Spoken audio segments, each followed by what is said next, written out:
Welcome to episode 17 of today's Candor. I'm your host, Barika. Thank you so much, as always, for taking the time to tune in.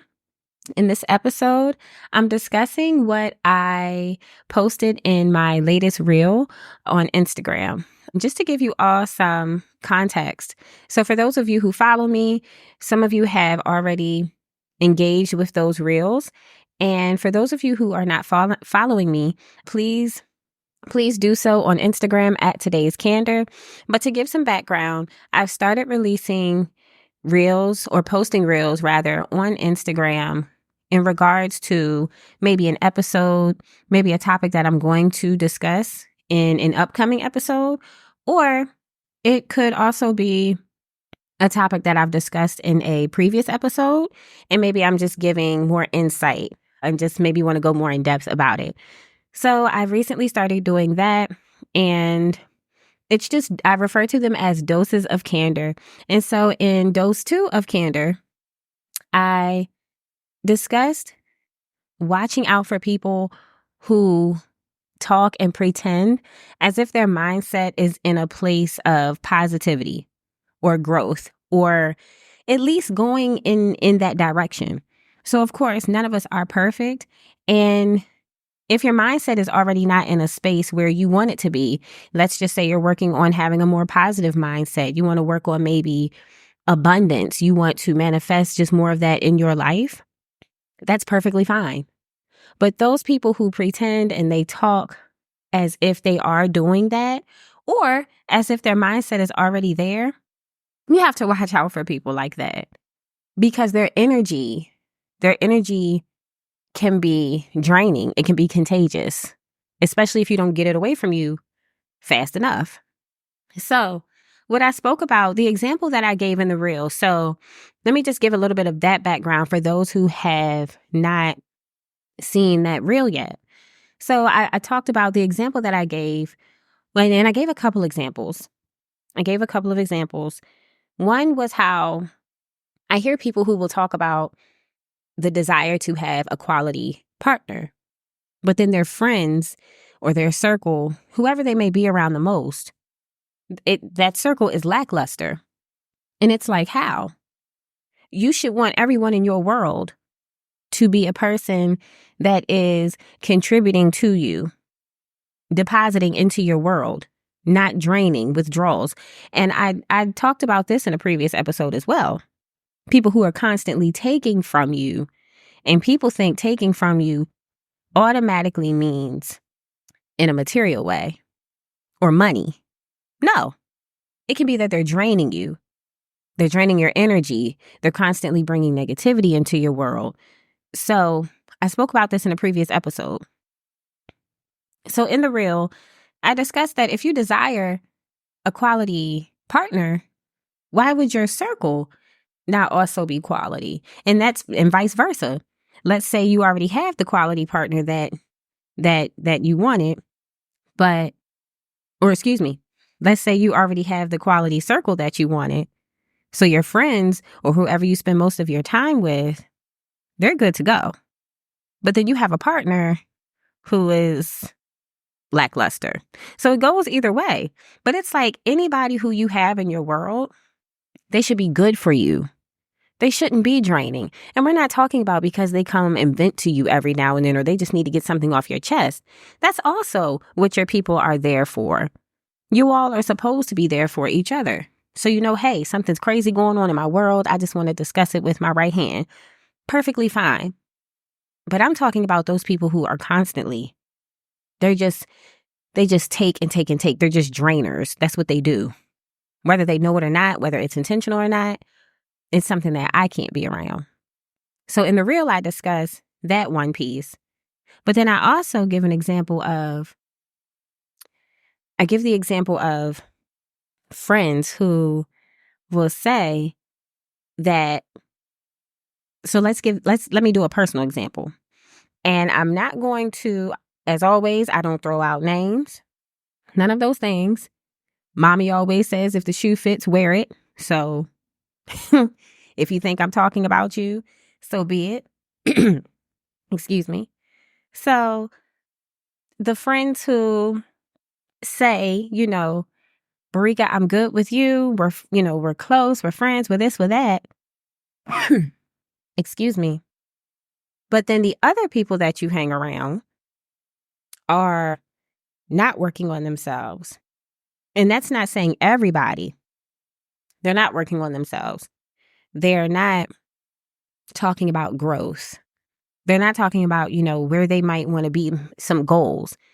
And we get, everybody doesn't discuss everything with us. You all know how I am, big on moving in silence. But if your conversation is negative around me, we can't have that. And you can't be close with me. And I have said this. I have said this to people who know me. So once again, if you think I'm talking about you, that's your business. I have said this to people who know me, friends, acquaintances, whoever. So they will say to me, oh, Barika, I've started talking to this, this new person, dating them, whatever the case, however they want to refer to it. Or I've started hanging around this new person. And new person, or the new people, they are, like I said, they are a drainer. They're negative. It's always something crazy and wild coming out of their mouth. And my thing is, you can't talk about positivity if that's what you allow around you.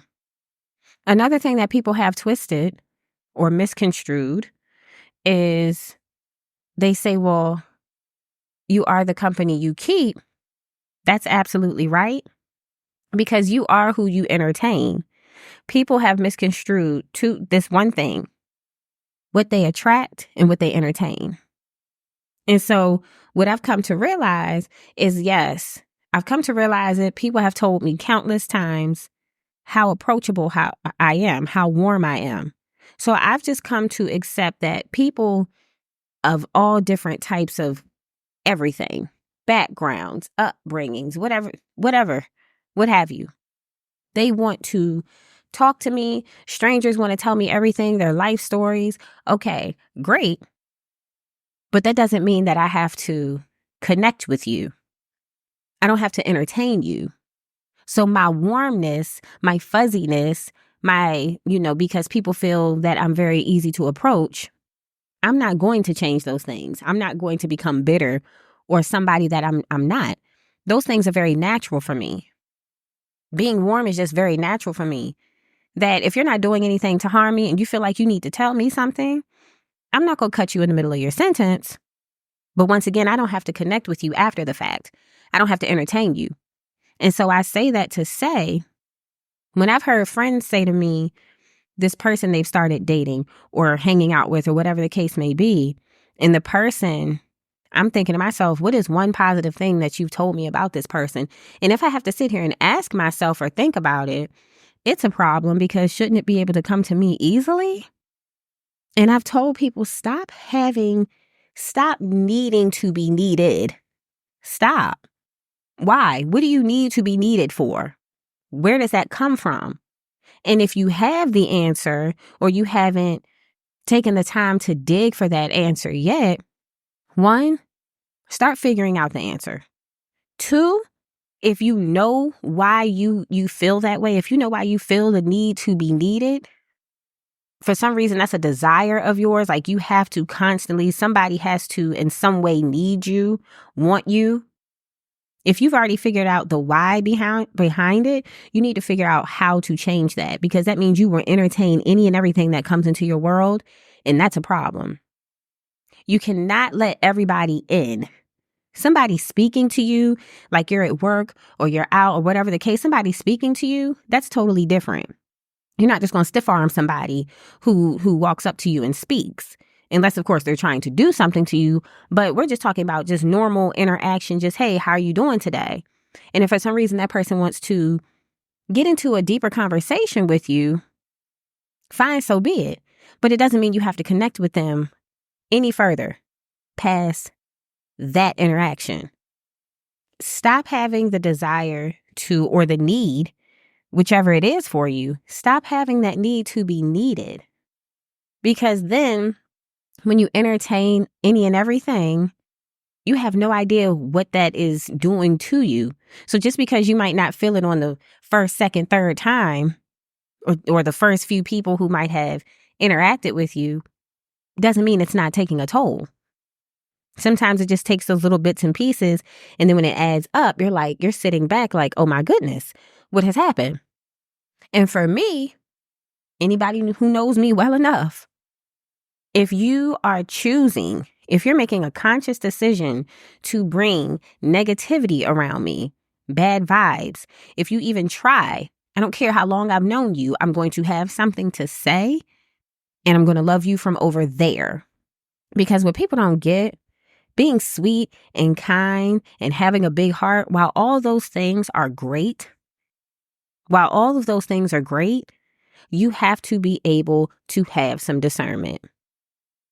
But on the other side of that is just because I know that, one of my friends, just because I know you may have a big heart of gold, you're kind, your personality is great. If your mindset is off, I'm going to do two things. The first thing is I'm going to have a conversation with you about, hey, what's going on? Are you okay? Is there something you want to discuss with me? But if I notice that this is just a pattern of yours, it's habitual for you, you go negative first. It's like you can't even try to pull on a positive string first. If you go negative first, that's your thing. I don't have to necessarily cut you off, but I can't spend a lot of time with you. One, I feel like we have nothing to discuss. I'm not forcing myself to be around anybody, and I'm definitely not changing anybody.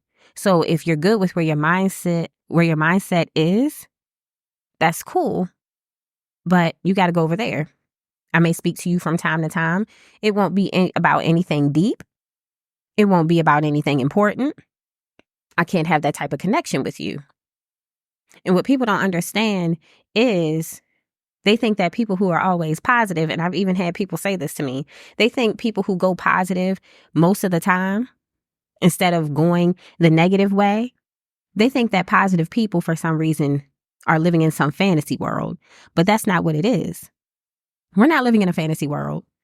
I'm still very much a realist. I still very much understand that life happens. I still very much understand that obstacles are going to be thrown at me regardless until it's my last day on this earth. I understand all of those things.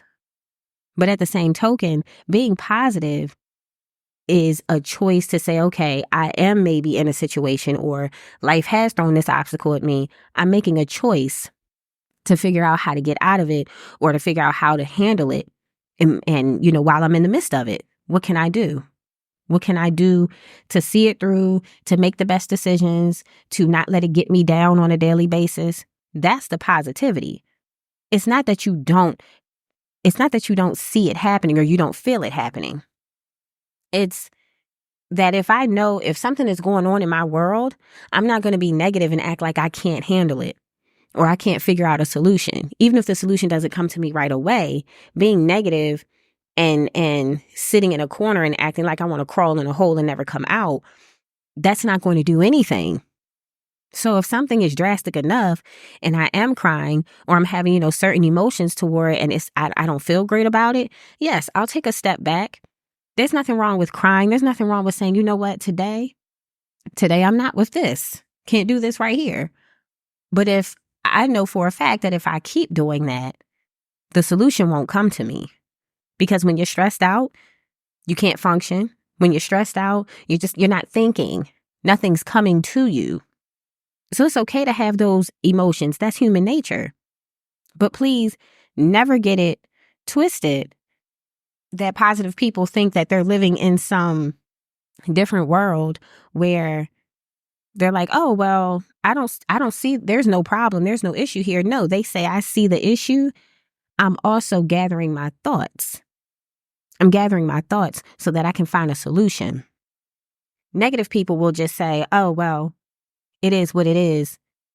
And just and act like it's just up to whoever, whatever, wherever. No. What are you going to do to fix it? And if it's something that is out of your control, things that happen, sometimes suddenly or unexpectedly, at that time, like a death, maybe a layoff from a job, just things that you might not have seen. You just might not have seen it coming. That's out of your control. But acting like there's nothing you can do about it, that's the negativity. The positive person says, okay, this has happened. I understand how it's making me feel, whether it's angry, you're sad, you're crying. You might want to talk to your partner about it, maybe a parent, best friend, whoever. And then once you get past those emotions, and there's no time frame on it, it's no time limit. It might be that I need to cry about it for a couple days. The next person might say, I don't want to cry about it at all. But at the end of the day, the positivity comes in where you're starting to figure out, okay, this is what I need to do. This is what's going to fix this. You're not just going to sit and sulk in it and act like it's whatever. No, it's not whatever. Or it can be, and then that might cause even bigger issues. But those type of people who act like because I'm positive, it's not about being perfect. It's not about that I never get anxious or nothing makes me feel a certain way or I live in some fantasy world. I'm choosing to figure out, okay, what can I do to make it better? What can I do that's going to make me feel better or put me in a more comfortable position? But I'm not good with negative people. And I've tried to help some people, like some of my closest friends who have just had those mindsets that they feel like they can't overcome something, whatever is going on. I've even tried to help them, by just saying, I'm definitely here for you. You want to talk, maybe just going out to do something. Does that help? Whatever it is. But I'm not going to put myself out there so much that you keep doing the same thing, keep getting the same consequence, and now I can't keep riding with you. I absolutely cannot, because you're not going to change my world. And you're not going to bring that negativity, that toxicity, those bad vibes, you're not going to bring that into my world. And you will always figure out or find out, or you don't even have to try to do it. You will always find out those people in your circle who talk a good game, who act like they are trying to be positive, keyword, trying. Just do it. Stop thinking the worst is going to happen. You need to prepare for something, prepare for it. But stop thinking in your head the worst things that are going to happen. It doesn't help. It stresses you out more. And it's not always about it being easy. Having to flick on that positive switch, being able to, what I like to call it, being able to turn on and, turn on that positive switch, but also just working on like increasing your positivity meter. If your negativity meter is outweighing your positivity meter, you got to work on something, whether it's journaling. That could be just journaling in general, so you can just maybe get it out your system. Sometimes you might not always need to vent about something. Sometimes you might need to. That's a personal choice. Nobody can tell you what's better for you. But journaling. So you might have a couple different journals. It might be like a journal that's just in general, so you can get your thoughts and feelings and whatever out. Get it out on paper. Then you might have your gratitude journal. I always talk about it. I love writing in my gratitude journal. It makes things clearer. And just that prompt to, ask you, what are you grateful for? What would make today great? What did you learn today? Even if it was something just so small, what are you learning every day? So journaling, reading. If you have a favorite author that is, inspirational or just talks about self-improvement, self-growth, read. Nobody said you got to go through the book in 3 days. But even if you read a couple pages, it's like people can sit down and scroll on social media for hours, but you can't read a couple pages or read 30 minutes a day, 15 minutes, and then maybe increase it. My parents instilled that in me and my brother early age. You got to read. You're not sitting in front of the TV all day. You're not sitting in front of the video game every day. We read, we went outside so we could, of course, play, stay in shape. But you got to read. Put something else in your brain besides the things that you see on TV or the things that you see on social media. Because while there are some very positive things on TV and social media, there's a lot of negativity too. And you got to be able to just get that stuff away from you. Yes, it exists. We very much know it exists. But what are you doing in your own world to say, while I understand I live in a world that presents things a certain way, I don't have to feed into it. I don't have to entertain it. And that's where people go wrong. They think it's easy, or they feel like it's easy to go negative. And people my age, yes, I've met some people who know about, the self-help books and things of that nature, and they know about the old authors or the authors who have been around for a long time, like the Jim Rohns. I'm 35 years old, and I don't know, I haven't met too many 35-year-olds, especially younger than me, who know about Jim Rohn. They'll look at you like, who is that? Google them like you do everything else. YouTube them. We know Tony Robbins is a big one. So it's like, but get into something. Maybe positive TED Talks.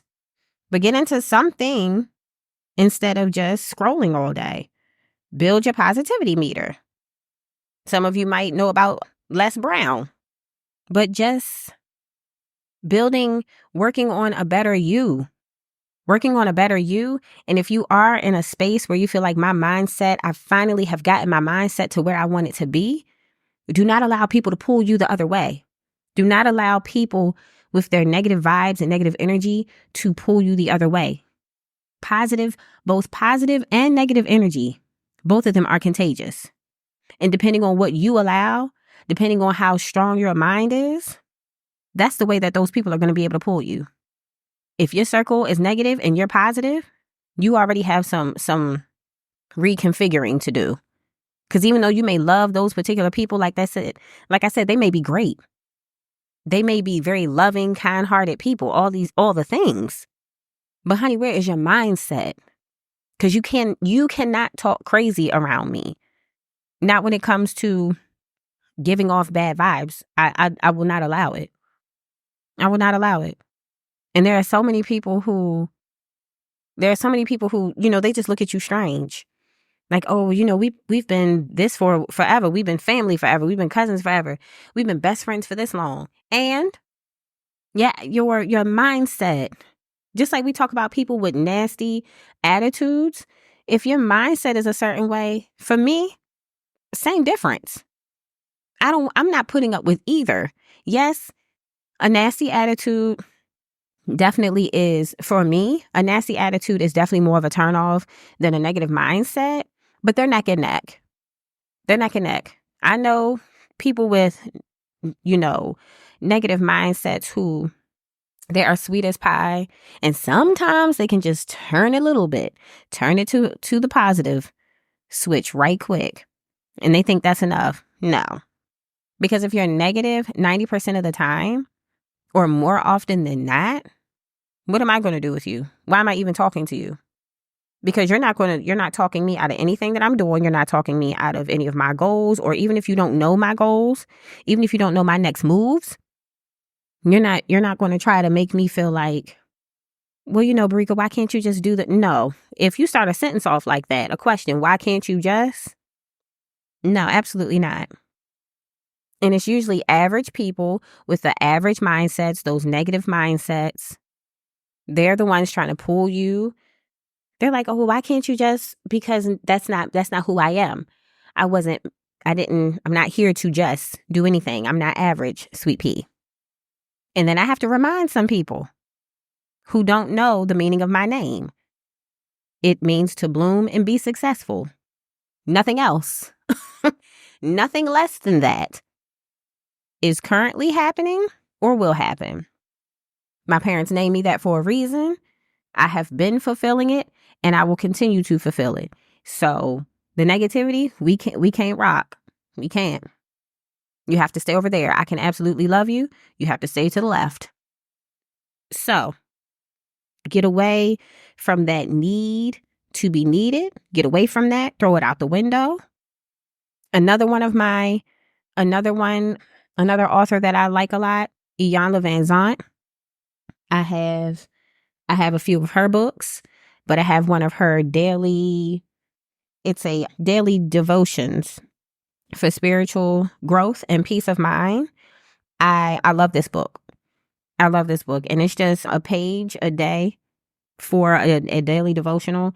And I love it because it's just right up my alley. The spiritual growth and peace of mind is great. And just every day, I just like to read it, highlight a little piece. And then when the year starts again, when January 1st comes back up, I'm just going right back through it. But I love this book. I always have my gratitude journal.